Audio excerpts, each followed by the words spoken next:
Because Suzanne will now be joined by 3 social entrepreneurs, whom all represent, I'd say, the new generation of philanthropists. And to continue on the same topic, but taking it a bit further still, as the complex challenges that in society that we see today ignites ideas of innovative business ideas, new business models for social impact. Please give a hand for Mr. Niklas Adalberth, founder of Klarna Payments and Norrsken Foundation.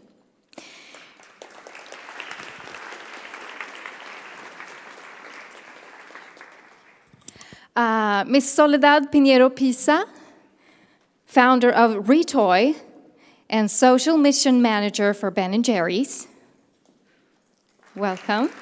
And we have Bjorn Almér, founder of Barista Fair Trade Coffee.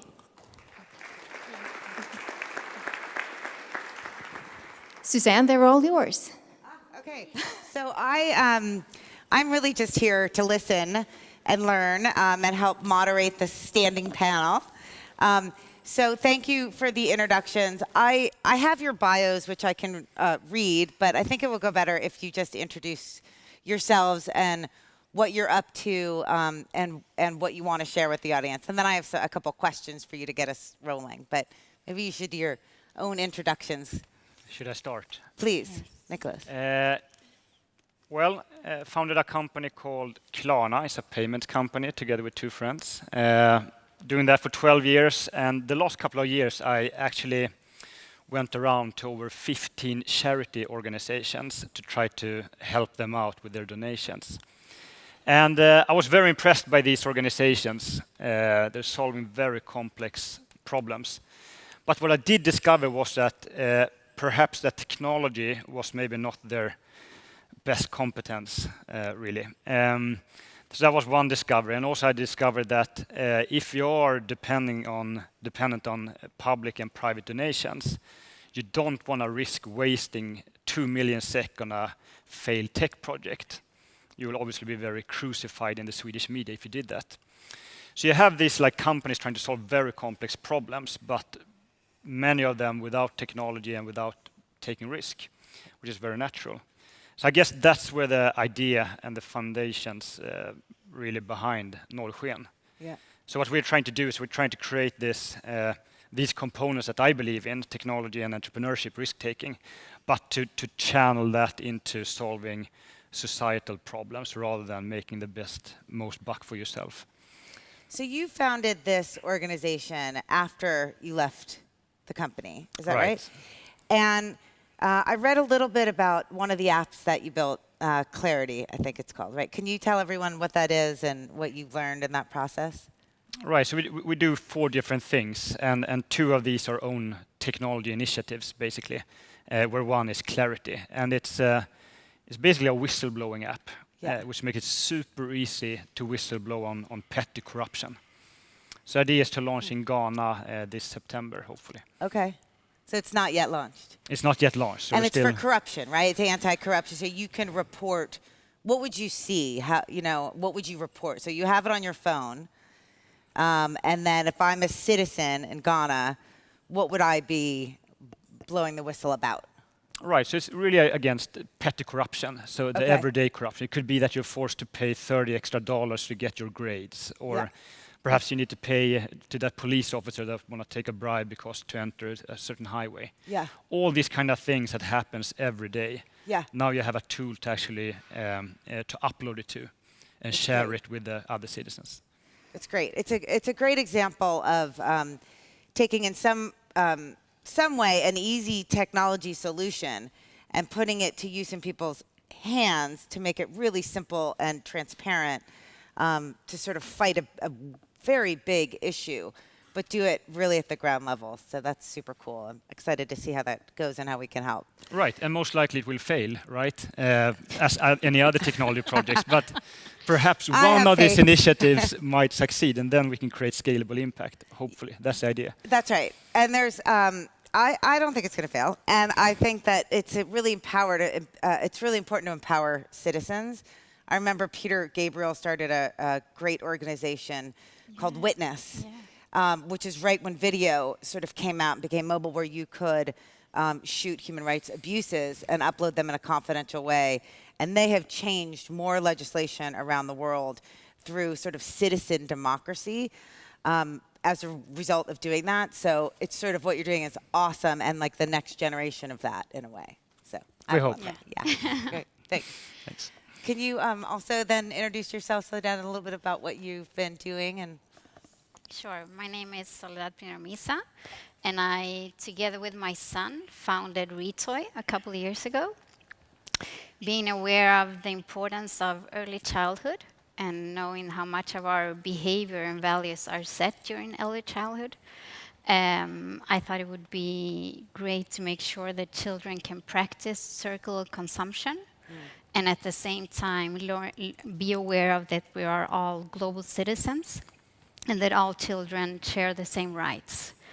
So instead of like for many of us grown-ups being aware of the unsustainability in the way we consume and live, we thought it would be good to give children the opportunity to, from the beginning, be aware of how we take care of things and how our products and nature are linked with each other, and how we also are codependent. So with Retoy, we do toy swap activities where children can practice that it's fun to be environmental friendly and swap toys with each other and also learn more about their rights.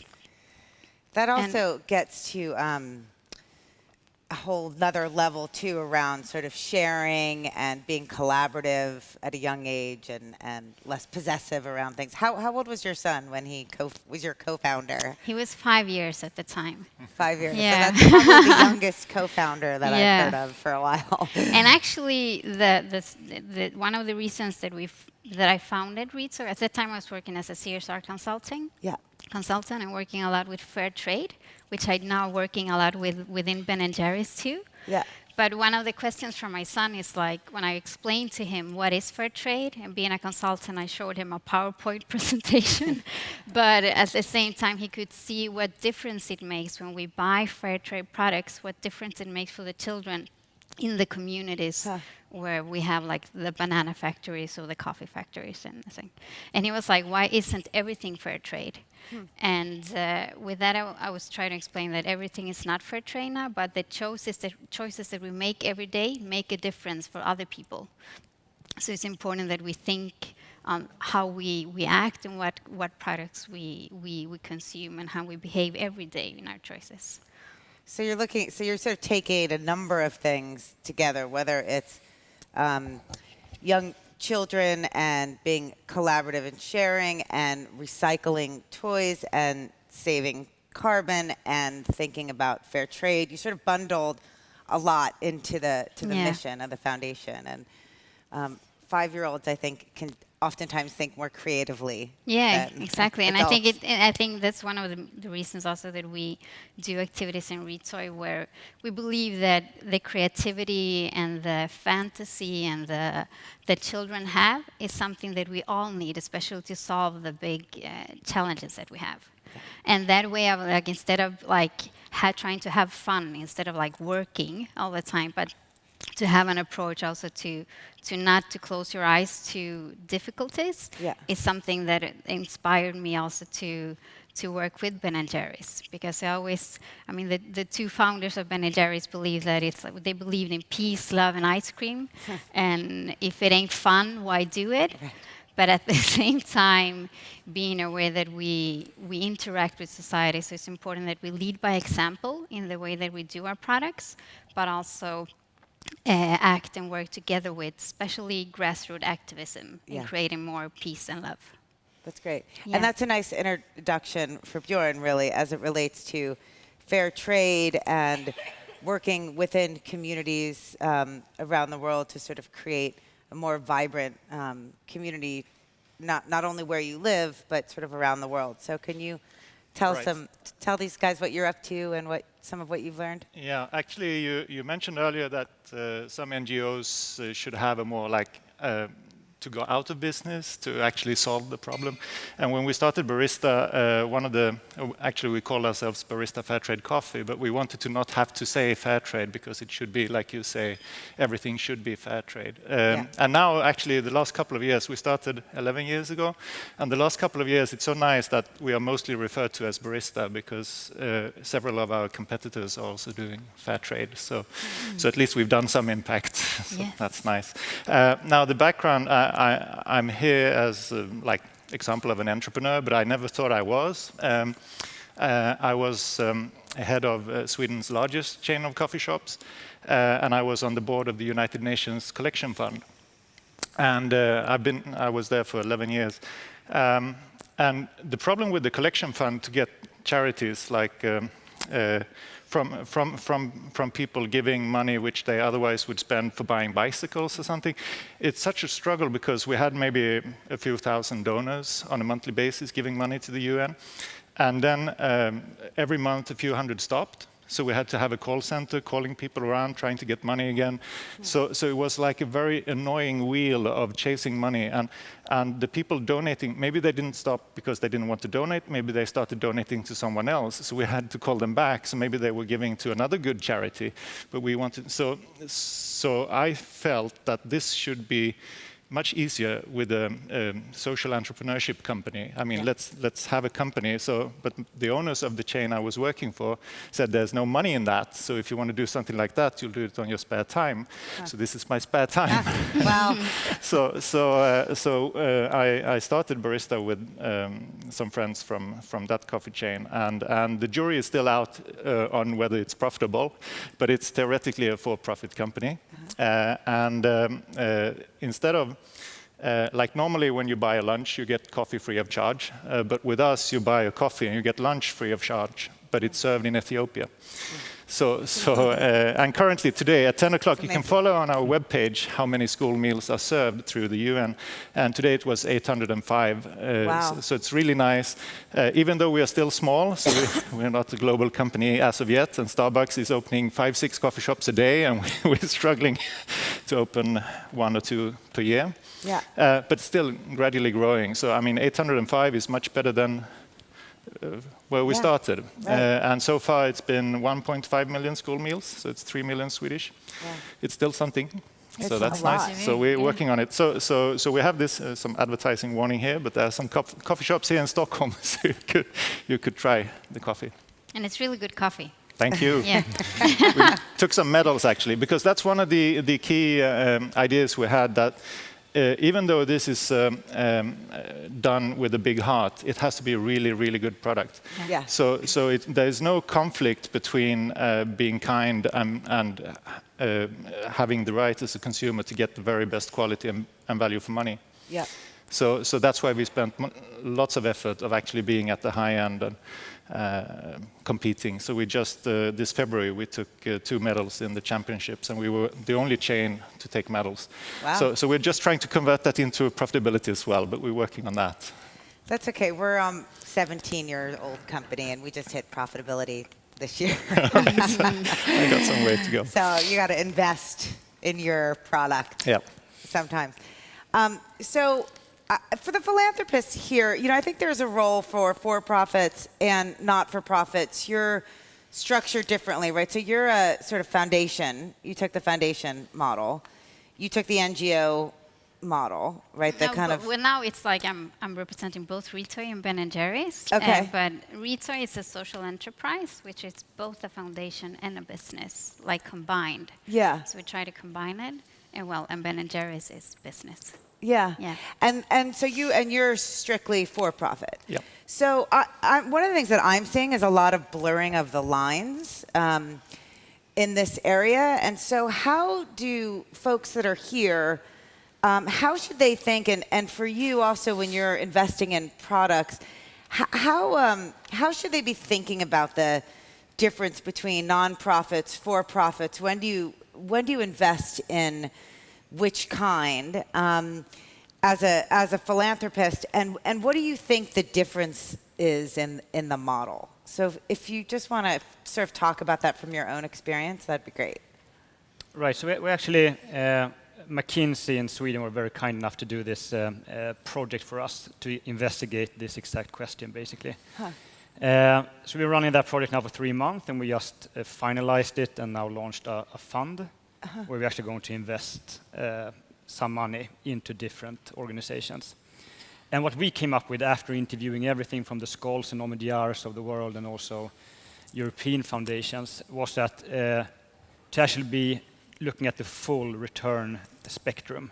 Okay. So what we do now with this new fund of 300 million SEK is to actually both invest in pure for-profit companies, where we hope then that their inherent business model actually creates a better world. Yep. But we also go all the way to the other side as well. We actually basically just give grants to other social tech entrepreneurs because we believe that maybe their data is so sensitive, they shouldn't be owned by someone else, by just a foundation. Yeah. So we actually look across. Okay. And I think what it comes down to is really the business model. So we want them all to have a business model, because if you have a business model, then that's when you can grow and that's when you can scale. Yeah. But really was an exact legal entity in the background. We are very agnostic about that. And are you, so I've been thinking about this within Salesforce. So I now have a part of the Salesforce Ventures portfolio, which is, we're the 3rd biggest corporate ventures group. And I was doing an experiment to say, if I brought intentionality to it, could I find for-profit companies building cool things on our platform and fund them in a for-profit context in addition to what .org is doing in grants? And we found a resounding yes in that. And I've got about 8 deals I've done now, 6 million off the balance sheet. And the measurement is, it's a long game, right? And in both areas. So when you're talking about the fund that you're putting together, is that a separate fund from your corpus? Are you sort of an endowed foundation of which has to spend a certain percentage? Like, are you thinking of it end to end from your investment technology, or are you thinking about sort of money out the door, money in a fund, and grants on the spectrum? Do you see what I'm saying? Not sure. In the U.S., maybe you can educate me. In the U.S., foundations have to spend 5% of their money every year. Right, we have none of that. You have none of that. Okay. What I know. Okay. I'm new to this, so okay. 1 year experience, that's it. So but they can hold money, like the Rockefellers and some of the big foundations in the U.S. hold money, and they have to legally spend 5% of it, but they want it to go on in time, right? So they don't spend it all. So my question to you is the fund that is it a portion of the assets, or are you looking at it from an investment perspective? Like, is your fund going to fund all the way from for-profit to not-for-profit, and then you'll do other investing over here to grow the money in the foundation? Or is it all one thing? Right, so the Norrsken Foundation, which is a top level, yeah. The plan here is to really spend all the money during my lifetime. Great, yay. Yeah. And the fund that we also have, which is one of the things that we're doing, that's where we actually want to have some kind of returns, so we can deploy even more money to the next fund. Got it. But we're fine if we only return 1x. Okay. Then it's a success. Okay, great. I think it's helpful to think about. What about for the two of you? How do you think about the overlap between nonprofits and for-profits? And what would your counsel sort of be to the philanthropists here about investing in both spaces? If I may say, the biggest struggle which I was not prepared for was financing. So even though we have a great idea, we think, looking for venture cap or risk capital, there is no such thing because they don't want risk. They tell you that when you are profitable, we'll invest to scale it. But the big problem is this valley of death. Like when it comes to coffee shops, it's when you're from, well, anyone can run 1 or 2 coffee shops profitable. But when you're having a head office, you need like 20, 25 coffee shops before you can show a profit if you have a head office. And going through that valley is not easy. So finding financing, and that's where perhaps philanthropy could be helpful, where they have a bit more tolerance on the time scale of payback. Of course, the for-profit company should pay back, but finding risk capital. I've been having so much more coffee with investors than with customers. So I've been kissing a lot of frogs to find money. Well, and having coffee, then I think they get to taste the product right away. Exactly. So you're sort of it gives you a little bit of a leg up in That's terms true. of That's- your product. Yes. Yeah. How do you Let think me about see. it? Well, being a social entrepreneur, and I'm a very value-driven person, my background is mostly also within the NGO sector. So I decided to try to form a social enterprise to create social change in one way, but try to combine the form of both being an enterprise and also a foundation. And what we put in the core was the environmental issues, and also never to compromise with that. Also children's rights and doing things together with children. And it's been a struggle in one way to try to put the business model in place and to make sure that we can scale up and do things without compromising with the values, and especially when we're trying to keep the idea very, very clean. And sometimes maybe I can admit we're trying to do like many things at the same time, because we want to react to the refugee situation, or we do things because we're very value driven. So it's been I don't know how to answer it. It's also like for many businesses, it takes a time to find a way to both have a good combination of social impact and the business sustainability. And for comparing, for example, that was one of the reasons I was like inspired, or like I wanted to try something else for a while to get a bit of inspiration, also to pour it back to Retoy. Yeah. And for Ben & Jerry's, they have been like growing in a way and trying to do these things as sustainable as possible. But still, it's ice cream and it's dairy products. It's a lot of sugar and it's a lot of fat, but still trying to do really the product in the best way possible when you do it. And they've been really good of course, of making, for both Ben & Jerry's, it's been important to make sure that the company grows in a way that they don't compromise with the values. And it was also very important when they was sold to Unilever to make sure that you didn't compromise with that.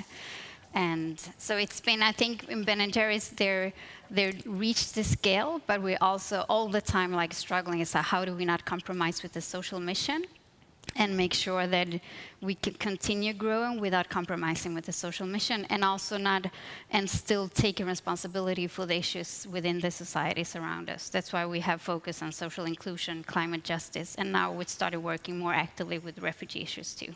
Yeah. Yeah. So what I'm hearing is there's a place for both, and there's a gap, and you called it sort of the valley. I hear that from the NGO sector also, whereas there's no sort of what we would call Series C equivalent investor. So I think it's true both in the for-profit space and also in the non-profit space. Oftentimes the government will sort of come in when you get big as an NGO, and as a young entrepreneur, I think the time to return is sort of a myth that a lot of people are not willing to sort of take a bet on in venture capital. So I think that funds like yours can help on that. As philanthropists, I would be encouraging you to kind of think about your investments across the board, and just really hearing I think the real struggles that are true for both nonprofits and for-profits trying to make a difference alike.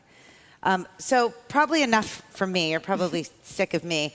What else do you want to say that you want people to help you with or know about? And then what questions do you have?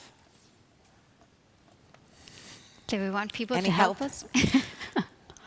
Help, advice?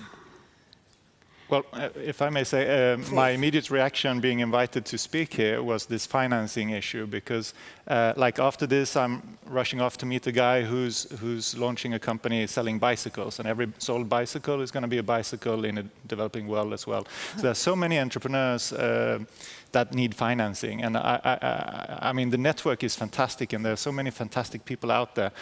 But there should almost be NGO just helping to connect money with ideas. Perhaps there is, but it's very hard when you're small, starting up, to actually know how to go about it, because the government is not really supporting in that. Now, of course, there are with the universities some setups, but and you sometimes get invited to these investor meets, etc. But it's very, very hard to find the funding.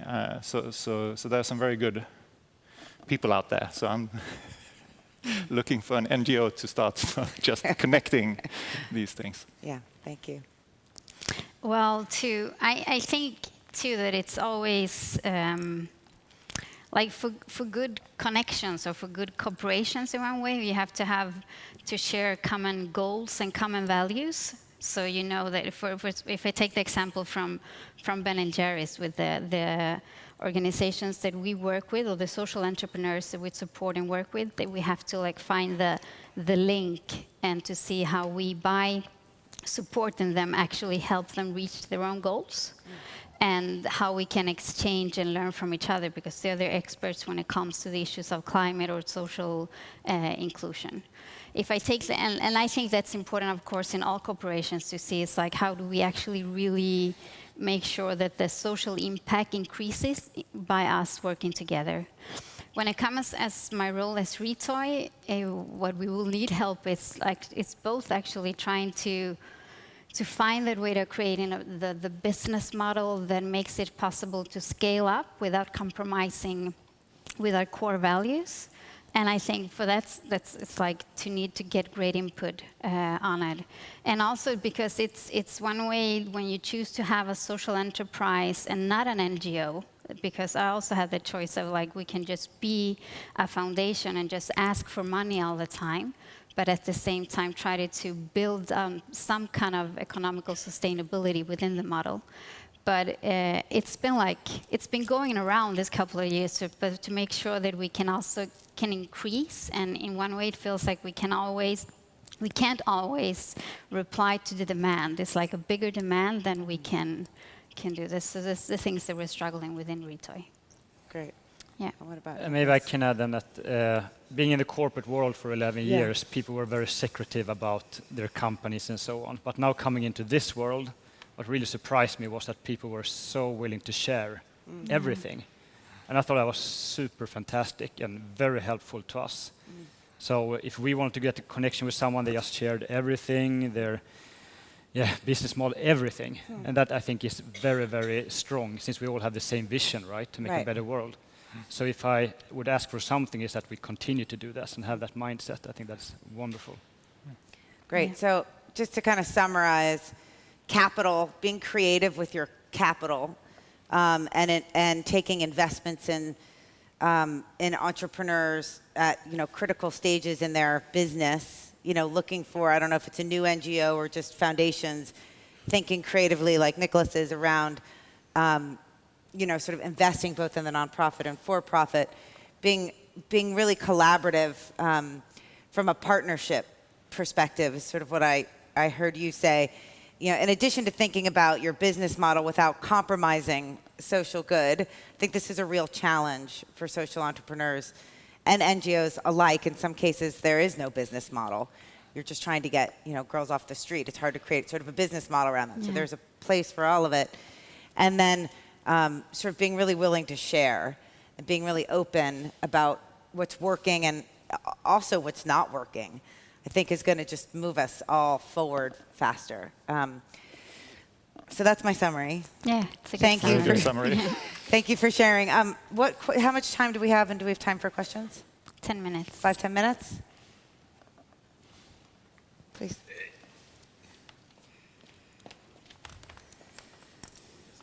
Unilever and L'Oreal are great companies regarding corporate social responsibility. Is it thanks to Ben & Jerry and Body Shop, or had they reached their high levels without them? Have Ben & Jerry been a great inspiration for Unilever? I hope so. It's hard to answer that question. I've only been with Ben & Jerry's for a couple of weeks now, 4 months. But hopefully it's difficult to say the reasons behind it. But for Ben & Jerry's, it's been important to lead by example. And that's why the most important thing is how we actually run our business and develop our product. So it's not to try to have like economical growth and to earn money and then give away part of the profit to try to create a better society, but using the product, which is actually where we can make the biggest difference, to making sure that everything that we use within the ice cream, for example, we decided that everything has to be fair trade. It wasn't easy because it's a complex product. But still, when Ben & Jerry's took the decision, they make sure that everything is fair trade and the things that can't be fair trade are closely enough. Also, even if we know that it's an ice cream company, so it's like it's a dairy product and it's frozen, it's being shipped. But we've done a life cycle analysis and to make sure that we're like getting better at it and also doing carbon offsettings too. But at the same time, it's like one thing how we do our business and our product, but also taking a stand, like Ben & Jerry's likes being an activist company and taking stand in issues that matter to us and working together with others too. So not only run the business is a part of society. So, and hopefully, and of course within Unilever, we inspire many of the other companies too. And it's the thing with and I'm just talking a lot, but which was one of the reasons that I admire the deal that Ben & Jerry's did with Unilever. They made a closure within the deal that if Unilever compromises with the social mission, then they lose the deal in one way, and they put like a board of directors that watches that all the time. Because for Ben & Jerry's, it's important to have what we call linked prosperity and to have a good balance with economical, with the product and with the social mission too. And I don't know L'Oreal as well, but I certainly know the leadership really matters. And Paul Polman, I think, is an incredible leader. So I don't know if he was there when they bought Ben & Jerry's or not. It's probably a little bit of the tail wagging the dog and also a lot about leadership. Okay, I had one more question. The company Ben & Jerry is very much connected with the founders. You can read in media a couple of months ago that the founders were in prison going to a demonstration outside the White House. So they have been rather radical. Is it good for the company brand Ben & Jerry that they still give new fire to the social content in your company? Yeah, I would say that it is. Of course, if we lead by example and support activism, it's good that the founders still are activists in that way. And it's also, even like I was talking in Finland this weekend, and some activism came with a sign with things they didn't agree with Ben & Jerry's. And it's like something that we support, and it's good and to have a dialogue. So if we believe in activists, we have to practice what we preach too. Yeah. Yeah.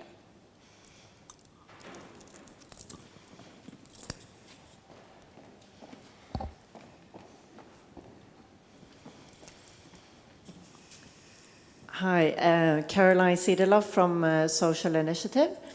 You've been talking a lot about financial investments, and you were saying how hard it was to get financial investments and risk capital. There is also a lot of talk, and like you, Suzanne, has mentioned, that your contributions are partly financial grants, and you, Niklas, grants and investments, but there is also another part which is competence, knowledge, products that you mentioned, Suzanne. How do you view that as a recipient? How do you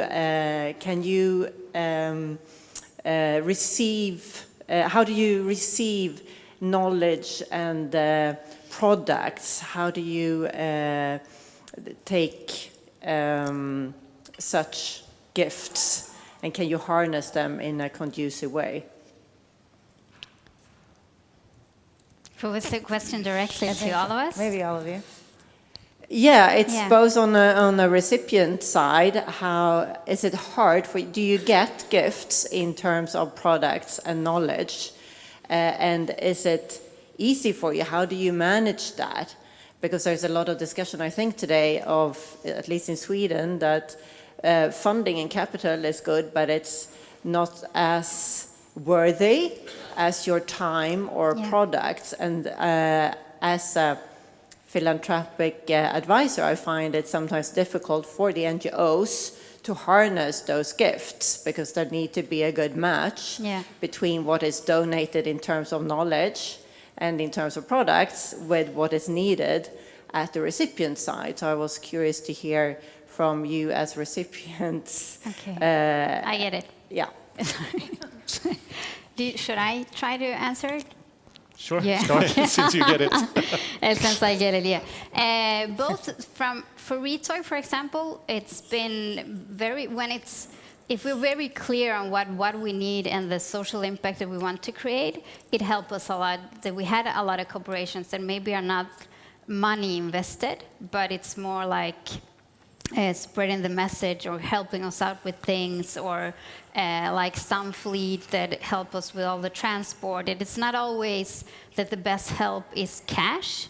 So definitely we will be building most of our activities around cooperating within the municipalities here in Sweden, but also with business and with NGOs. So it's not always been money, but a lot of time and knowledge. And many of the things that we develop when it comes to children's rights, we developed together with children's rights experts that gave us our time.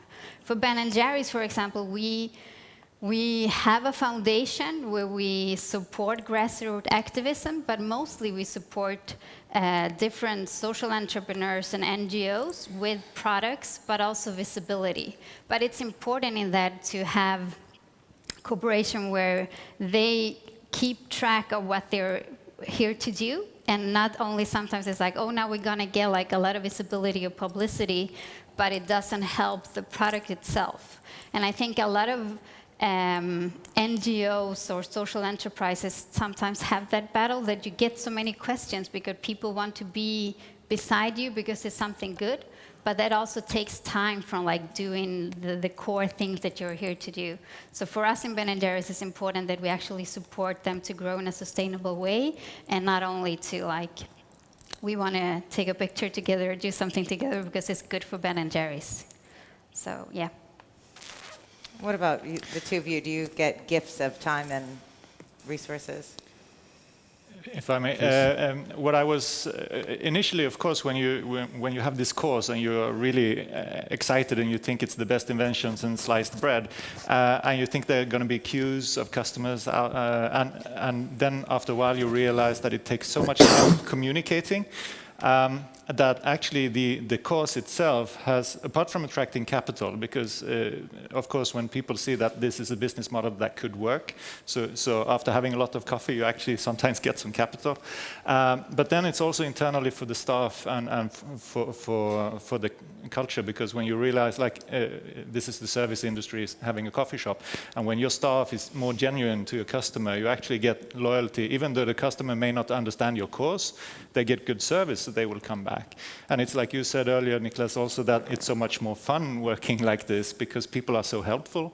And sometimes when we can't pay our bills, sometimes the suppliers will say, yeah, but you're such good people, you can get another week. So that's also very helpful. And then one very important thing I didn't understand, or wasn't really, it wasn't on my beautiful PowerPoint when I started, and that was access to A locations, AAA locations.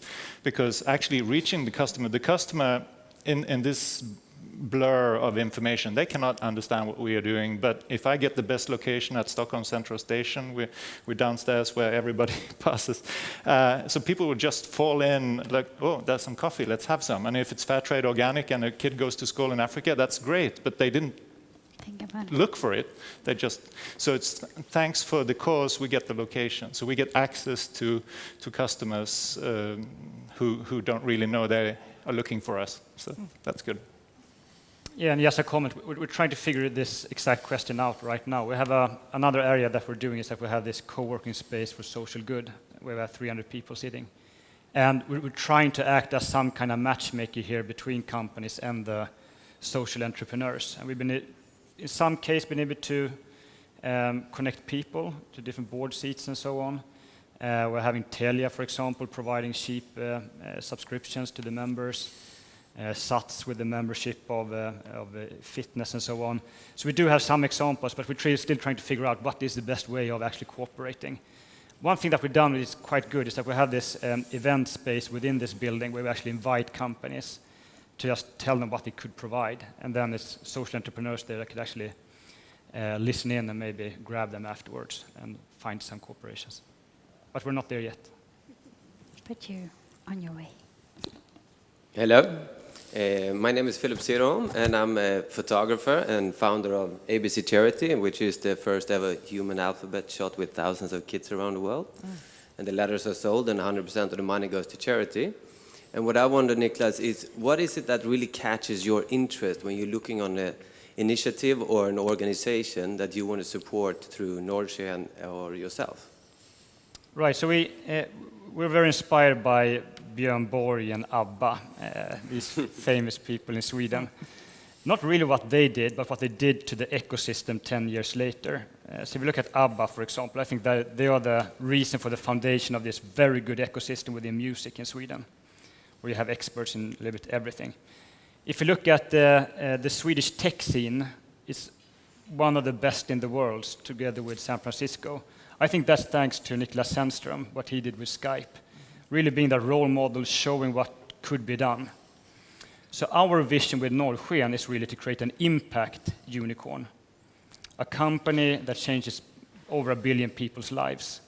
That's what we're aiming for. So we're only looking into super scalable, high-risk solutions, where once again, most of them will fail, but maybe one will succeed, and they then can be the next Björn Borg, inspire other people to do the same.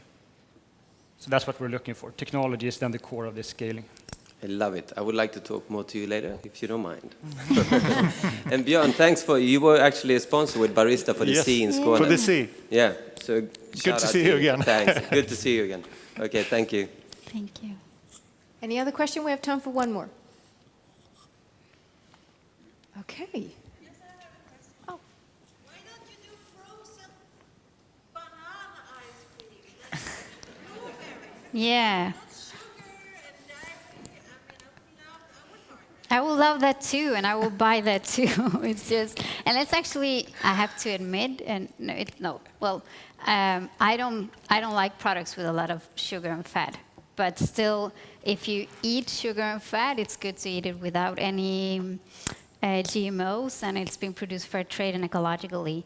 And Ben & Jerry's, the founders, they love that kind of ice cream. So, but for me, the reason that I joined them is because they do it in a good way, and especially because I was recruited as a social mission manager, and since the corporate social responsibility is so embedded in the whole business, I don't have to work with the product development, but only working in how we have a greater social impact, and only working with refugees issues, and only working with social inclusion and climate justice. So this is my main focus, and I still, of course, I agree that it would be good also, but we'll see.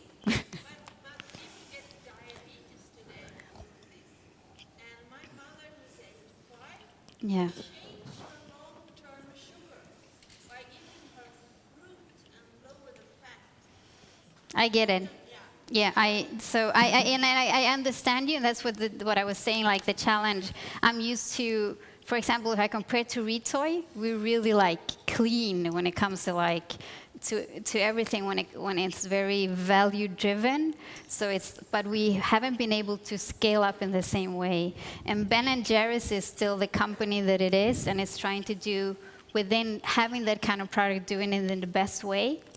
And of course, it would be easier for me if we have reached the same scale, the same impact, but selling frozen fruit, but maybe not as, I don't know, we'll see what happens in the future. Now we launched a vegan ice cream, at least in the US, and many of us are doing what we can, so it's launching in Europe soon too. Thank you. Exactly. Give them a round of applause. Thank you so much, Suzanne DiBianca, Niklas Adalberth, Soledad Piñero Misa, och Bjorn Almér. Thank you. Thank you. Very inspiring.